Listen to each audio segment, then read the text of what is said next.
Assalamualaikum warahmatullahi wabarakatuh. Nama saya Isna Tresnawati dari Pendidikan Agama Islam 4C.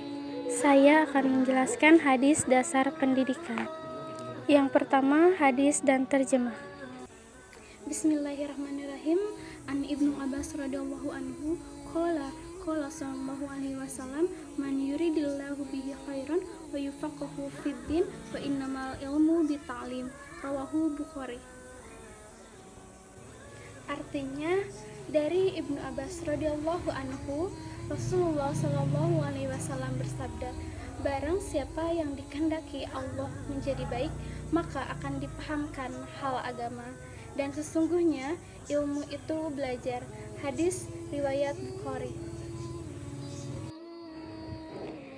Yang kedua, jenis hadis. Yang pertama, rawi. Berdasarkan kriteria, hadis tentang dasar pendidikan ini merupakan hadis ahad karena jumlah rawinya tidak banyak. Yang kedua, matan. Berdasarkan kriteria, hadis tentang dasar pendidikan ini merupakan hadis marfu qauli hakiki karena matan idhofah kepada Nabi bentuknya berupa ucapan dengan tanda idhofah dan bentuk matan yang eksplisit. Yang ketiga, sanad. Berdasarkan kriteria, hadis tentang dasar pendidikan ini merupakan hadis muttasil karena seluruh tabaqoh meliputi mudawin, gurunya para tabi'in, sampai rawi sahabat. Dari segi keadaan sanad, hadis ini tentang dasar pendidikan ini merupakan hadis mu'anan karena terdapat lafazan dalam sanad. Yang ketiga, tahrij hadis. Hadis ini termasuk hadis ahad. Hadis ini bersumber dari Abu Hurairah radhiyallahu anhu dan diriwayatkan oleh Imam Bukhari dalam kitab Kutubul Ilmi nomor 70. Yang keempat yaitu isi kandungan. Yang pertama, orang yang dikehendaki Allah menjadi baik, maka dia akan dipahamkan dalam hal agama. Dalam kalimat pertama pada hadis tersebut dijelaskan, man yuridullahu bihi khairan, siapa yang Allah kehendaki kebaikan atas dirinya.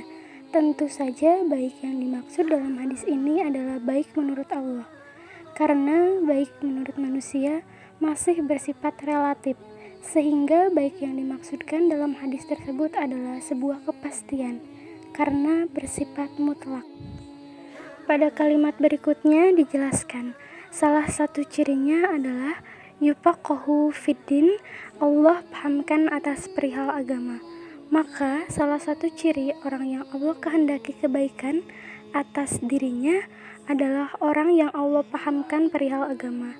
Dalam hadis tersebut Rasulullah SAW bersabda menggunakan kata yufaqihu, dia pahamkan, bukan yu'allimu, dia beritahu.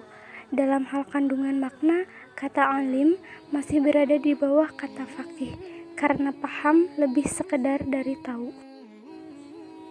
Yang kelima yaitu korelasi hadis dengan pendidikan. Hal ini dimaksudkan agar kita menjadi orang yang baik, dan jika Allah ridho, maka akan lebih mudah kita untuk memahami hal-hal lain, terutama di bidang agama. Yang kedua yaitu ilmu hanya diperoleh dengan belajar. Cara kita untuk mendapatkan ilmu adalah dengan cara belajar.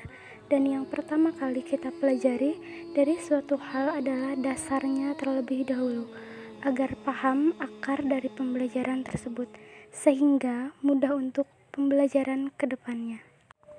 Dan berdasarkan tinjauan hadis, dapat dikemukakan bahwa Rasulullah SAW menjelaskan bahwa ilmu itu hanya diperoleh dengan belajar. Artinya, seseorang tidak bisa hanya bercita-cita, akan tetapi harus diiringi dengan ikhtiar. Orang-orang yang berikhtiar untuk belajar kelak akan dikaruniai kepahaman agama yang pada akhirnya akan menghantarkan menuju kemuliaan dan kebaikan.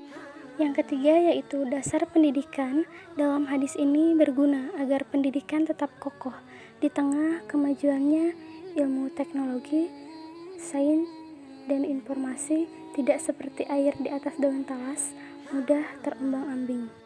Yang keempat yaitu dasar diformulasikan berdasarkan pola hidup dan bersifat filosofis, sehingga membutuhkan jasa filsafat pendidikan. Jadi dasar itu dibutuhkan sebagai falsafah hidup kapan dan dimanapun bercorak komprehensif, filosofis, dan rasional sebagai landasan berpikir. Sekian dari saya. Wassalamualaikum warahmatullahi wabarakatuh.